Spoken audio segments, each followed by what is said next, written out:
Shalom, Pendeta Okto di sini. Selamat datang kembali di renungan malam I5 Immanuel 5 Minutes. Terimalah salam dari kami. Damai di hati, tekun bersekutu, tangguh melayani.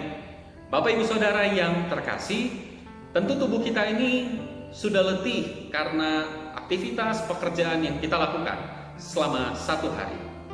Maka sebelum kita beristirahat, saya mengajak kita untuk mengingat kembali atau mengingat sesaat apa yang sudah kita kerjakan ya selama satu hari ini, apa yang sudah kita lakukan selama satu hari ini. Dan pertanyaan yang menarik adalah, apakah pekerjaan yang kita lakukan itu sudah melibatkan Tuhan di dalamnya? Bapak Ibu Saudara yang terkasih, pada malam hari ini, dalam renungan ini, kita melihat dan menyaksikan seorang pemimpin yang bernama Yefta ketika sedang menghadapi masalah pada saat itu. Ada beberapa hal yang menarik yang bisa kita dapatkan. Yang pertama, mengawali kepemimpinannya atas bangsa Israel, terutama ketika menghadapi Bani Amon, Yefta mencoba untuk menyelesaikan pertikaian itu dengan cara berunding.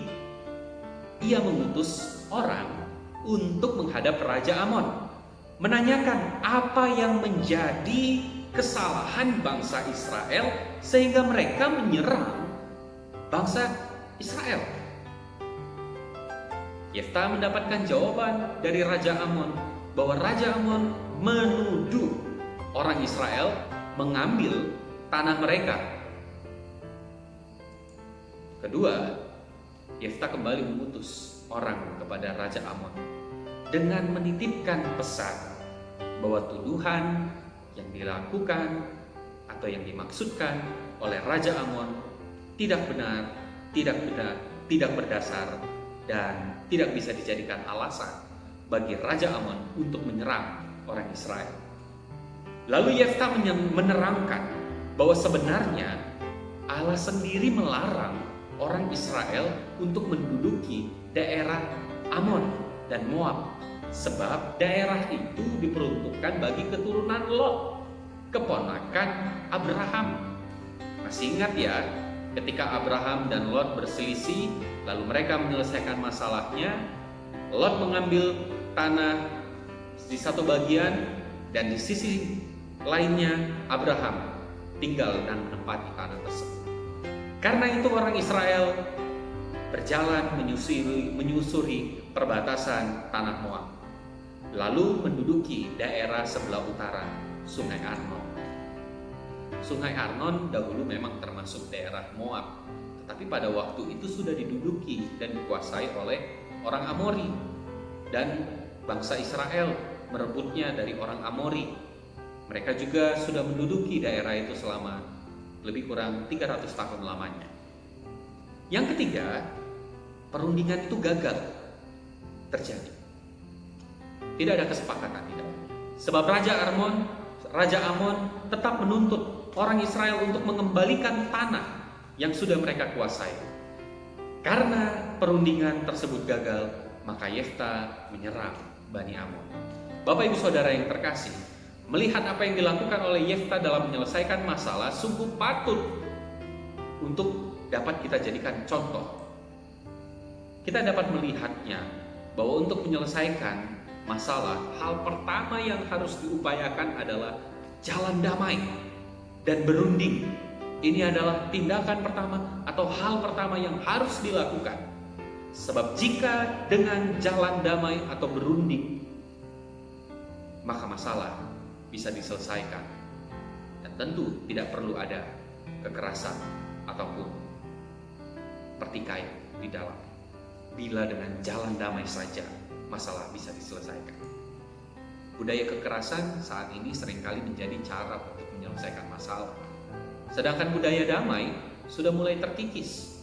Budaya damai seringkali dilakukan dengan membicarakan persoalan dengan duduk bersama, dengan cara duduk bersama.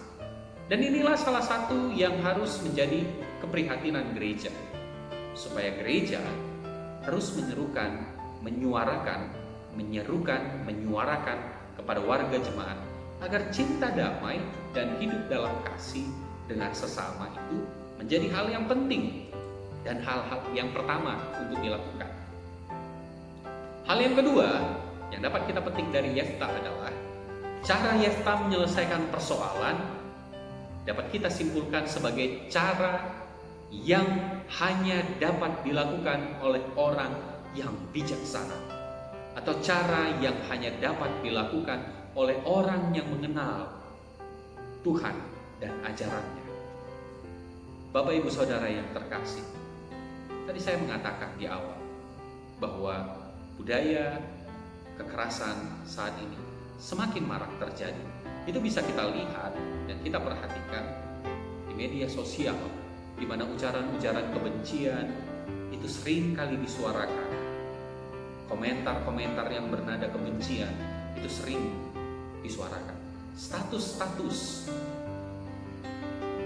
media sosial yang memperlihatkan ketidaksukaan kita kepada orang lain sering juga diumbar. Ya, itu bukan hal yang bijaksana, saya rasa. Kembali kepada Yeftah. Di sini Yeftah cukup paham dan mengetahui tentang duduk persoalan atau permasalahan yang ada. Ia tidak langsung menyerang begitu saja, tapi ia berusaha melihat secara jernih apa yang sedang dihadapi oleh bangsa Israel dengan Amon.